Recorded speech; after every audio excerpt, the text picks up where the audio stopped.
So hello guys, कैसे हो आप सब। आई होप अच्छे होगे। मैं ना ऐसे ही बैठा हुआ था, फिर अचानक से मुझे मेरे दोस्त की कॉल आती है जो कि केदारनाथ गया हुआ था और अब वो ऋषिकेश पहुंच चुका होता है। वो ऋषिकेश पहुंच के मुझे कॉल करता है और बोलता है भाई ऋषिकेश आजा, साथ में घूमेंगे, तेरी ब्लॉगिंग भी हो जाएगी और हम साथ में घूम भी लेंगे। मैं बोलता हूँ ओके भाई, मैं पापा से पूछ के बताता हूँ। फिर मैं तुरंत अपने पापा को कॉल करता हूँ और उनसे ऋषिकेश जाने के लिए परमिशन लेता हूँ। पापा जी तो मान जाते हैं। उसके बाद मैं फटाक से अपना बैग रेडी करता हूँ और चल देता हूँ स्टेशन की तरफ। तो मैं जर्नल से जा रहा था, इसलिए ब्लॉग वगैरह वहाँ बना नहीं पाया, तो इसलिए मिलते हैं डायरेक्ट ऋषिकेश में। तो फाइनली मैं पहुँच चुका हूँ ऋषिकेश और व्यू तो देख ही सकते हो आप कि सामने से कैसा व्यू आ रहा है।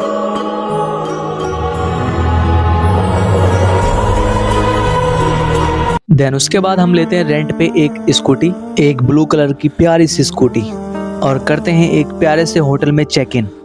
होटल तो भाई इतना अच्छा था, मतलब लिटरली ना उनका रूम काफ़ी ज़्यादा अच्छा था और काफ़ी ज़्यादा अफोर्डेबल भी था। और साथ में मिली एक प्यारी सी बालकनी जहाँ से दिखता था पहाड़ का पूरा नज़ारा, पूरा ऋषिकेश। मतलब इतना अच्छा एक्सपीरियंस। और मैं अपना ब्लॉग शूट कर रहा था इस नथिंग के फ़ोन से। तो स्कूटी लेके सबसे पहले हम निकलते हैं नीलकंठ महादेव की ओर। और स्कूटी से इस रास्ते का सफ़र इतना अच्छा बन जाएगा ये हमने कभी सपने में भी नहीं सोचा था। चारों तरफ पहाड़ियाँ, आसपास हरे भरे जंगल, झाड़ी और पहाड़ का वो खूबसूरत सा रास्ता, मतलब दिल को छू लेने वाला। वर्ड्स कम पड़ रहा है ऐसे व्यू देखने के लिए और ऐसे एडवेंचर के लिए।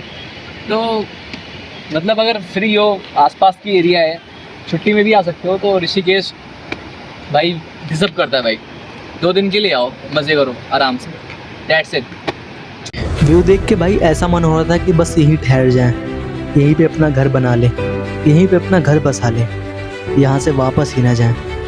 मतलब रास्ते इतने अच्छे हैं तो फिर मंजिल कैसी होगी।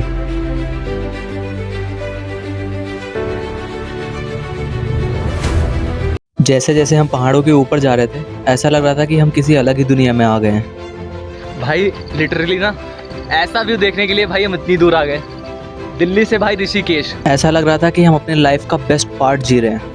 ऋषि भाई क्या कहना चाहोगे भाई ऐसे व्यू के बारे में? है यार, और मैं ऋषिकेश में हूँ। भाई क्या कहना चाहोगे ऐसे व्यू के बारे में? भाई क्या बोलूँगा भाई, मैं बोलूँगा तो फिर वो अबे भाई यार, सच में अगर सुकून पाना है तो पहाड़ों में आ जाओ।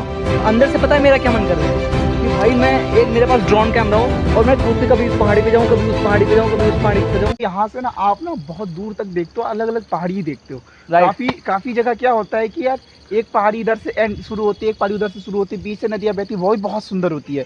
बट उनमें अंतर ये है कि भाई वो अंतिम, वो लास्ट वाली पहाड़ी दिख रही है भाई, बहुत। और हम यहाँ पे भाई स्कूटी से आए भाई स्कूटी से। और किसी ने सच ही कहा है कि ज़िंदगी में कुछ ऐसे पल आते हैं जब हमें लगता है काश हमारे हाथ में लाइफ का रिमोट होता, ताकि हम बस कुछ सेकंड के लिए पॉज बटन दबा सकें। और आज हम जाने वाले थे नीलकंठ महादेव, लेकिन रास्ते में हमें शक्तिपीठ पार्वती देवी मंदिर का रास्ता दिखता है जो कि नीलकंठ महादेव से भी बहुत ऊपर था।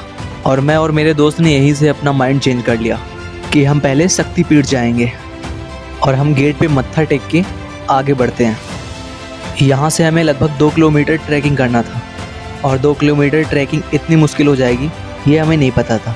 हमने वैसे पहले बहुत सारी ट्रैकिंग की है, बट ये छोटी सी ट्रैकिंग एकदम ऊंचाई पे थी, एकदम टॉप पे। और किसी ने क्या खूब ही कहा है कि सफ़र के मज़े लो, मंजिल को कौन ही याद रखता है। तो फाइनली हम पहुंच जाते हैं शक्तिपीठ मंदिर और वहाँ साफ साफ बड़े अक्षरों में लिखा होता है कि यहाँ फ़ोटो खींचना मना है। इस वजह से हम वहाँ ब्लॉगिंग नहीं कर पाए। बट भवन गाँव में बसा हुआ ये माता जी का मंदिर इतना ज़्यादा खूबसूरत था कि क्या ही बताएं। और इसके पास का भवन गाँव बहुत ही ज़्यादा खूबसूरत था। यहाँ के लोग, उनका व्यवहार, पहले मैं सिर्फ सुना करता था कि पहाड़ी लोगों का व्यवहार बहुत अच्छा होता है, उनकी बोलचाल बहुत अच्छी होती है, लेकिन उस टाइम हमने देख भी लिया था कि पहाड़ी लोग असल में होते कैसे हैं। उनका व्यवहार, बोलचाल, सब कुछ बहुत अच्छा था। वो बहुत अच्छे से हमें ट्रीट कर रहे थे और उनका गांव इतना ही ज़्यादा खूबसूरत था कि हम उसे वर्ड्स में तो बयां ही नहीं कर सकते थे। और ये लोग इस गाँव को गुप्त ही रहना देना चाहते थे, इसलिए वो बोल रहे थे कि इस गांव के बारे में ज़्यादा कुछ मत बताना, क्योंकि अगर यहाँ के बारे में ज़्यादा बता दोगे तो लोगों की यहाँ भी भीड़ लगना शुरू हो जाएगी। और अब हम यहाँ से पैदल जाने वाले थे झिलमिल गुफा। वैसे हमारे पास स्कूटी तो थी, बट स्कूटी हमने मतलब गलतफहमी में आके नीचे ही खड़ी कर दी, जिससे हमें अभी 3-4 किलोमीटर पैदल जाना पड़ रहा है झिलमिल गुफा की साइड। तो पैदल चलेंगे और दिखाएंगे आपको। यहाँ से व्यू तो ऐसा आ रहा था जैसे लग रहा हूँ हम बादलों के ऊपर हों।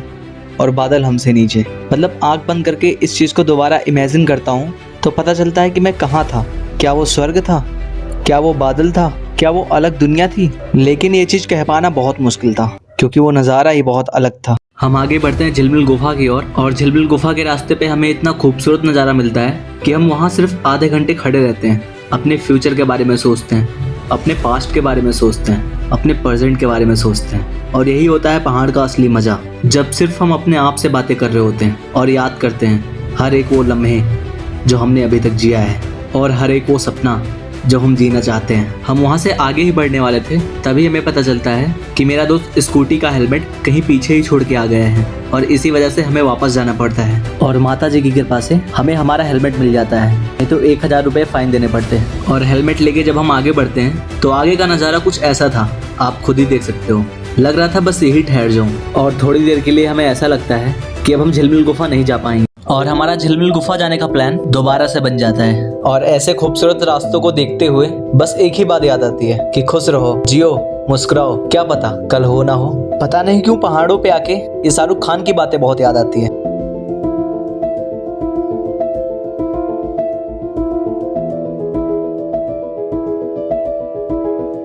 भाई रास्ता तो ऐसा था कि हर जहाँ बस रुकने का मन कर रहा था, पता नहीं क्यों। और फाइनली हम पहुँच जाते हैं झिलमिल गुफा के रास्ते पे। यहाँ का रास्ता बहुत ही खौफनाक और डरावना लग रहा था और यहाँ दूर दूर तक कोई नहीं था, सिर्फ मैं और मेरा दोस्त। ऐसा लग रहा था कहीं जानवर ना आ जाए, मतलब लिटरली हम डर गए थे, बहुत ज्यादा डरे हुए थे। पर इसी के साथ हमें आगे भी बढ़ना था क्योंकि झिलमिल गुफा भी हमें देखना था। और रास्ते इतने डरावने थे तो वो गुफा कितनी डरावनी हो सकती है इसका अंदाजा आप खुद लगा सकते हो। बाहर से तो हम बहुत स्ट्रॉन्ग थे लेकिन अंदर से हमारी पूरी फट चुकी थी क्योंकि रास्ता सच में बहुत डरावना था। और ये रही वो झिलमिल गुफा जहाँ बैठ के बाबा गोरखनाथ जी पता नहीं कितने करोड़ बार शिव जी के मंत्रों का जाप किए थे।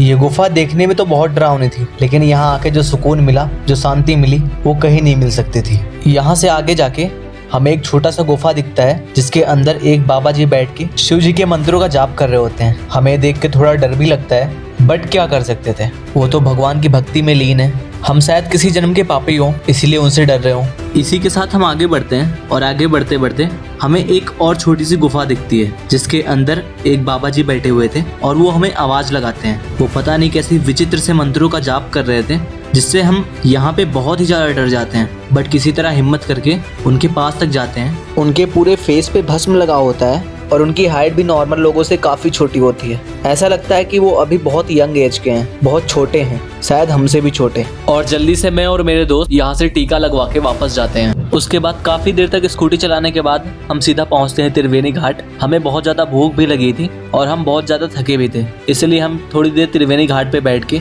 इन बहती हुई लहरों का मज़ा ले रहे थे और इनसे बात कर रहे थे।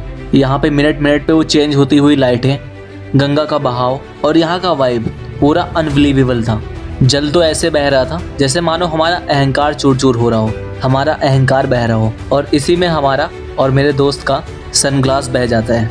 उसके बाद हम प्यारी सी जगह पे जो कि हमारे होटल के ऊपर ही था, इस प्यारे से होटल पे जो कि टॉप फ्लोर पे था, यहाँ से पूरा पहाड़ देखते हुए रात का डिनर करते हैं और अगली सुबह हम वापस आ जाते हैं।